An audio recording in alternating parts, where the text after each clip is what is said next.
Sir అయిపోవచ్చింది sir. Sir sir అమ్మ right leg ముందుకు పెట్టేసేయండి. అంత రైట్ లెగ్ ముందుకు పెట్టండి. రైట్ లెగ్ ముందుకు పెట్టండి.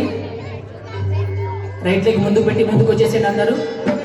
ఆ ముందున్న పిల్లలు వచ్చేసి కిందికి అలానే కిందికి దిగేసేయండి. కిందికి దిగేసేయండి. ముందున్న పిల్లలందరూ కిందికి దిగేసేయండి.